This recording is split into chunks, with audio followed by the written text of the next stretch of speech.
My fiancée slept with her boss. After I paid for her degree, so I quit my job, took every cent back, and watched them lose everything together. I'm a 31-year-old guy, and for most of my adult life I truly believed love meant partnership. You know, the kind of bond where you lift each other up when times get rough. That belief shaped everything I did for my fiancée, Chloe. She was 28 when I met her, bright, driven, and just a little lost. She'd dropped out of college a few years earlier because of money problems. But when she talked about going back to finish her business degree, I saw the same hunger I once had when I started my own career. I still remember that night we sat on my apartment balcony, cheap wine in hand, city lights flickering below us. She said, "If I could just get my degree, everything would change." I looked at her and said, "Then let's make it happen." That was it. I decided right there I'd help her get through school, whatever it took. It wasn't even a question. Love, to me, wasn't about grand gestures. It was about showing up, over and over, no matter how heavy things got. When she couldn't afford tuition, I offered to pay it. When her car broke down, I fixed it. Rent, groceries, covered. Every sacrifice felt like an investment in our future. She used to joke, "You're my rock, babe." And I'd smile, thinking I was building a life worth fighting for. But lately, something in her eyes had shifted. She started staying out later. Group projects, she said. Her phone buzzed more than usual. When I'd ask who it was, she'd just say, "Work stuff, don't worry." Her smile didn't reach her eyes anymore. I told myself she was just stressed. Finals, deadlines, pressure, it all made sense. Still, when she kissed me goodnight one evening, her lips felt like a promise she didn't believe in anymore. And that was the first time I felt it. That faint, quiet tug of doubt that something I'd built my entire world around might be slowly cracking beneath my feet. I don't think people really understand what it means to sacrifice for someone until they've done it without expecting anything in return. For almost 3 years, my life revolved around helping Chloe reach her dream. I worked overtime at my company, late nights, skipped weekends, even picked up freelance projects on the side, just to keep everything running smoothly. My paychecks came in, and before I even thought of myself, I made sure her tuition, rent, and utilities were handled. She used to call me from campus between classes, her voice soft and full of gratitude. "I don't know what I'd do without you," she'd say. I'd laugh and tell her, "You won't ever have to find out." It felt good, being her safety net. I wore my exhaustion like a badge of honor because it meant she could focus on her degree. But slowly, the warmth behind her gratitude started to fade. The calls came less often. The texts turned shorter. Busy, talk later, or study group tonight. When I'd surprise her at campus with lunch, she looked uncomfortable, like I'd interrupted something I wasn't supposed to see. I told myself I was imagining it. There was one night, though, that still plays in my head. I got home from work past midnight and found her asleep on the couch, laptop still open, her notes scattered everywhere. I brushed a strand of hair off her face and whispered, "You're almost there." But she stirred and mumbled, "Daniel, 5 more minutes." I froze. "Daniel." My stomach twisted, but she didn't wake up. The next morning, I asked who Daniel was, and she said without missing a beat, "Oh, he's just my project mentor." She smiled like it was nothing, and I let it go, because that's what love made me do. Ignore the ache. Ignore the signs. I told myself it was all worth it, that one day, when she graduated and we stood together at her ceremony, every sleepless night would mean something. But that tiny crack in my trust, it was starting to spread. It's strange how hindsight feels like a slap to the face. Every little thing that didn't make sense at the time suddenly comes together like pieces of a cruel puzzle. Looking back, Chloe's transformation wasn't gradual. It was calculated. She started dressing differently. Gone were the old hoodies and jeans she wore to class. Suddenly, it was pencil skirts, silk blouses, and perfume that lingered on her skin long after she left the apartment. I told her she looked beautiful, but inside, something twisted. These weren't the clothes of a stressed student. They were the clothes of someone performing. "Daniel's been helping me with my professional image," she said one morning, applying lipstick before class. Her tone was casual, but it felt like she was rehearsing a line. I tried to brush it off. I wanted to trust her, but the late-night study sessions kept getting longer. The texts became vaguer, and her smile, the smile that once felt like home, had become rehearsed too. One Friday night, I called her around 10 p.m. just to see how her group work was going. She didn't pick up. Then, 5 minutes later, a text came through. Still in the library. Don't wait up. Something in me refused to believe that was true. I drove there, stupid, desperate, heart-pounding, and saw the parking lot nearly empty. Inside, the library lights were dim, and there was no sign of her. When she came home at 2 a.m., she smelled like expensive cologne. Not hers, not mine. I asked where she'd been, and she rolled her eyes. You're acting paranoid, you know that? It's just school, not a conspiracy. I apologized for doubting her, even as my chest burned with betrayal I wasn't ready to name. That night, I couldn't sleep.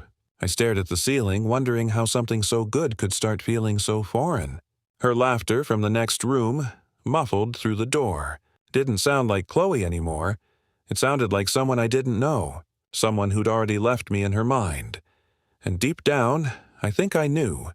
Whatever we were building, she'd already started tearing it apart.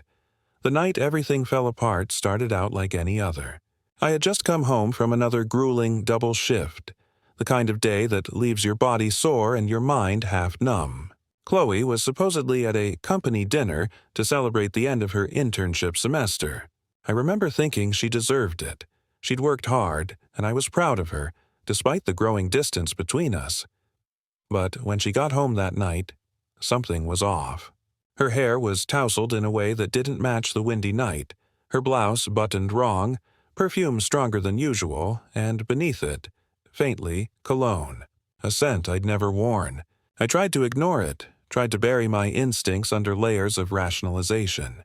You're tired, I told myself. Stop overthinking. She went to the shower, humming softly, and left her phone charging on the counter. I don't know what made me do it. Maybe it was months of unease finally crashing down. My hands were shaking as I unlocked her phone. It was muscle memory at this point.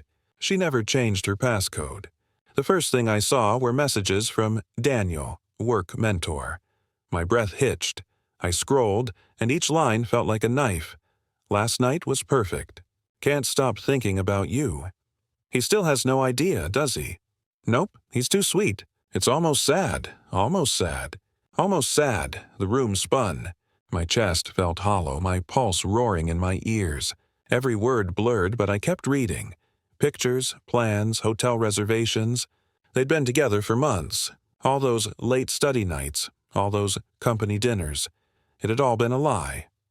I sat there, phone in hand, staring at the evidence of my own stupidity.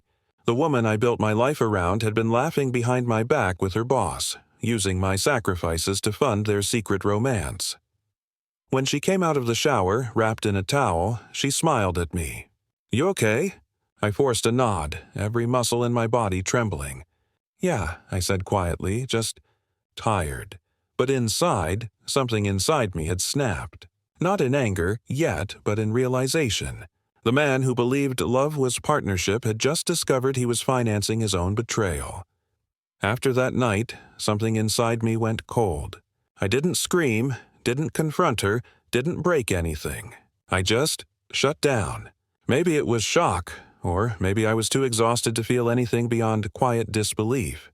I woke up the next morning, made her coffee like always, kissed her cheek, and watched her smile like nothing had happened. That was when I decided she would never see my pain again. From that moment on, every move I made had purpose.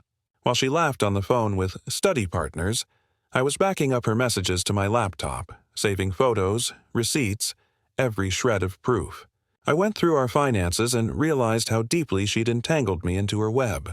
My name was on everything, our lease, utilities, even her car insurance. I had paid for everything, but that also meant I could take it all back. One night she came home glowing, talking about how Daniel promised her a future at the company. She poured herself wine, saying, "He believes in me the way you always did." I remember looking at her across the table, the dim kitchen light hitting her face, and realizing I didn't know this woman anymore. The one I loved was gone. This was someone else wearing her skin. I smiled anyway. "That's great, babe," I said, steady voice masking the fire inside. She raised her glass. "To success." "To success," I echoed. While she celebrated her illusions, I began cutting the strings she didn't even know existed. I created new bank accounts, quietly moved my savings, canceled her gym membership, and removed my auto-pay from her tuition balance.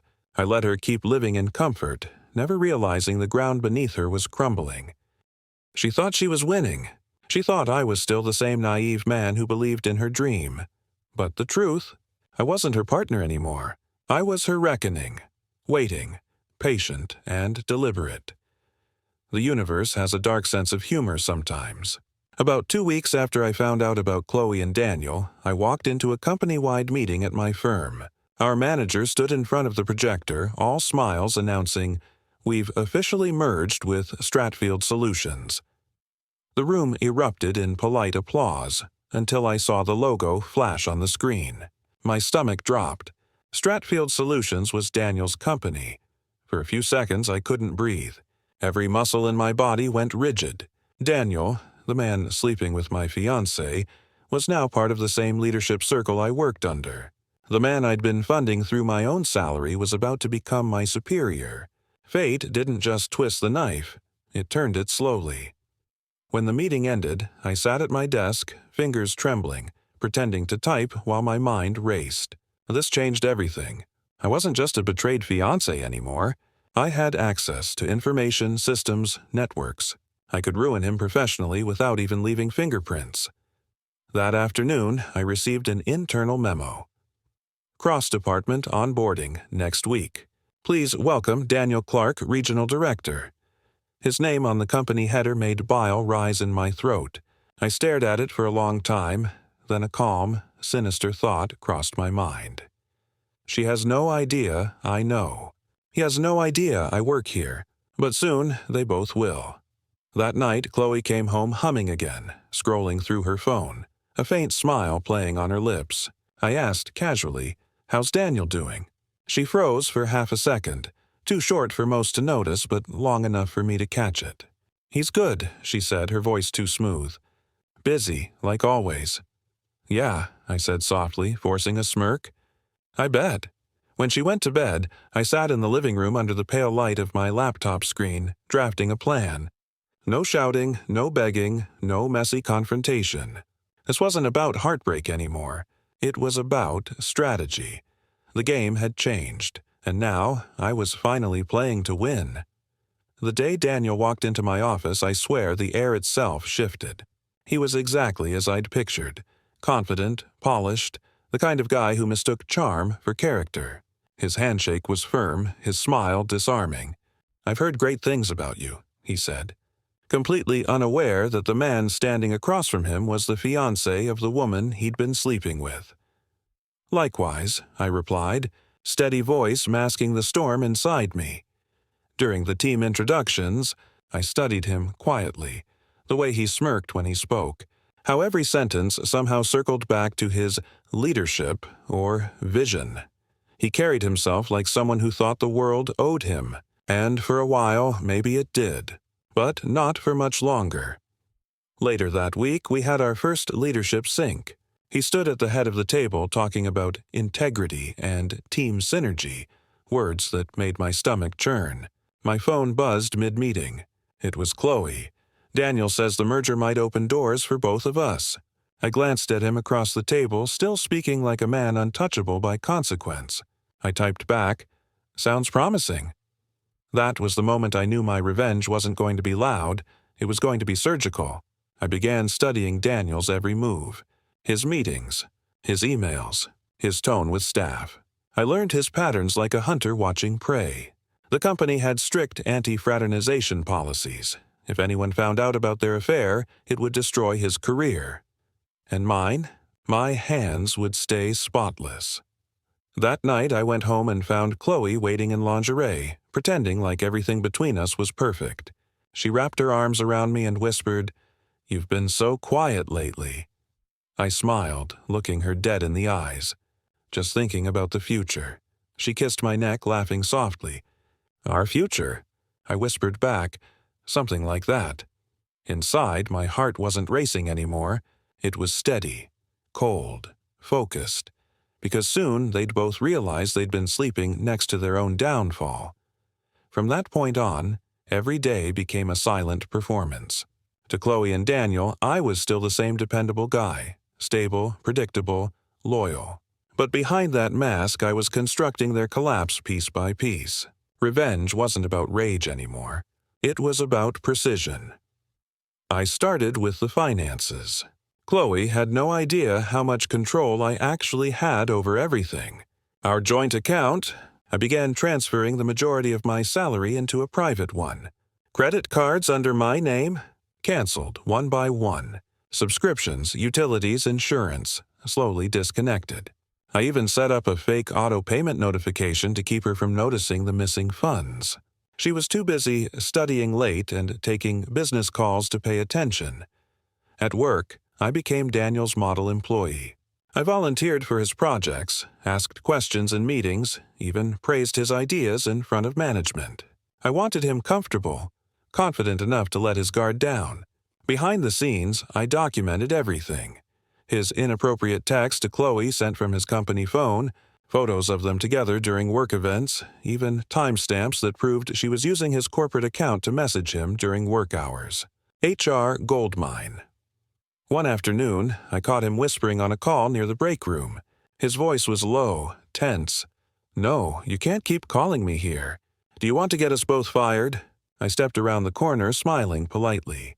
"Everything all right, Daniel?" He jumped slightly, forcing a grin. Yeah, just a client issue." "Of course," I said, my tone calm. "You've got a lot on your plate. Don't burn yourself out." He had no idea I'd already sent an anonymous HR complaint outlining his possible misconduct with a subordinate. No names, just enough breadcrumbs for them to start digging. At home, Chloe noticed my distance but mistook it for stress. "You're working too hard," she said one night, curling up beside me. "Yeah," I whispered, eyes open in the dark, "but it's almost over." She smiled sleepily, thinking I meant the merger. She had no idea I was talking about us. It all came crashing down faster than I imagined. One evening, after weeks of silence between us, Chloe finally decided to talk. She came home early, her expression oddly confident, almost triumphant. I was sitting at the kitchen table reviewing a report from work when she placed her keys down and said, "We need to talk." My heart was steady. I already knew what was coming. She took a deep breath and started with that tired line, "You've been distant lately." Then came the dagger. "I've been thinking, and I don't think we want the same things anymore." Her voice trembled just enough to sound sincere, but her eyes gleamed with something else, relief. "Daniel understands my goals in a way you never did. He makes me feel seen." For a moment, the words didn't hurt. They just confirmed everything I already knew. I let her talk, nodding occasionally, watching as she justified her betrayal under the banner of growth. When she finally stopped, I asked quietly, "So you're leaving?" She hesitated. "I think it's for the best. You'll find someone who fits your pace." That was it. No apology, no remorse. Just a breakup speech polished to sound noble. I stood, looked at her for what felt like the last time, and said, "You're right, Chloe. You deserve someone who fits your pace." She smiled faintly, thinking she'd won. I packed my essentials that night, just clothes, documents, my laptop. She didn't even ask where I was going. Maybe she assumed I'd crumble without her. But the truth was, once I closed that apartment door behind me, I felt something I hadn't felt in years. Clarity. The silence of that empty parking lot felt heavier than heartbreak. It felt like a rebirth. Still, when I sat alone in a cheap motel room that night staring at the ceiling, the weight of it all hit me. I had nothing left. Not love, not trust, not a home. Just evidence, resentment, and a heart too tired to care. That was my rock bottom. But I didn't realize yet. Rock bottom makes for a perfect foundation to rebuild and to strike back. A few weeks after I left, the first domino fell. I didn't plan for it to feel satisfying, but it did. It started with a company-wide email. HR had launched a formal investigation into inappropriate conduct involving a senior executive. The details were vague, but I didn't need them. I knew exactly what they'd found. The screenshots, the call logs, the timestamps. Everything I'd carefully organized and anonymously submitted had finally reached the right eyes. Daniel's swagger evaporated almost overnight. At work, whispers followed him through the halls, people glancing, then pretending not to. He avoided eye contact during meetings. I caught him once, pacing outside the office, his voice sharp and low. "It's being blown out of proportion, Chloe. Just lay low, lay low." The words that sealed their panic. A week later, he was placed on administrative leave pending review. HR acted fast. The merger team distanced themselves. And just like that, Daniel Clark, the man who once strutted through the office like he owned it, was suddenly invisible. As for Chloe, she started reaching out again. Texts at first, "I hope you're okay." Then, "I never meant to hurt you." I didn't reply. Silence was louder than any revenge speech. But I watched from afar as her perfect new life began to crack. Without Daniel's protection, her internship offer vanished. The company cut ties, citing conflict of interest. I heard from a mutual friend that she'd moved back in with a cousin across town. No job, no savings, and rent overdue. Apparently, Daniel stopped answering her calls once his own position went under review. At work, people congratulated me for staying composed through the corporate chaos. I smiled, nodded, and said nothing, because no one needed to know that the chaos had started from my quiet hands. As I walked out of the office one evening, the city lights reflected off the glass doors. For the first time in months, I felt light. Not happy, but free. The dominoes were still falling, and I wasn't done watching. 2 months later, the merger was finalized, and with it came my perfect opportunity for closure. The company offered retention bonuses to staff who'd demonstrated professionalism during the transition. Ironically, Daniel's downfall had opened a senior spot that I was quietly promoted into. And when my bonus hit my account, I couldn't help but smile at the irony. The money came directly from the merger deal Daniel helped negotiate before his scandal broke. I transferred most of it straight into my savings, then used a portion to pay off every debt Chloe had left me tangled in. Credit cards, utilities, even the last of her tuition payments. Not because I wanted to help her, but because I wanted my name completely cleared from anything connected to her. Clean slate. No loose ends. A few days later, I got an email from Chloe. The subject line read, "Please read this." Against my better judgment, I opened it. I don't expect forgiveness. I just lost myself. Everything's fallen apart. Daniel's gone, and I've been blacklisted from every company I applied to. I know I don't deserve your kindness, but I'm sorry. For a brief second, I felt that old ache again, the part of me that once wanted to fix things. But then I remembered her laughter in those messages, calling me too sweet, almost sad.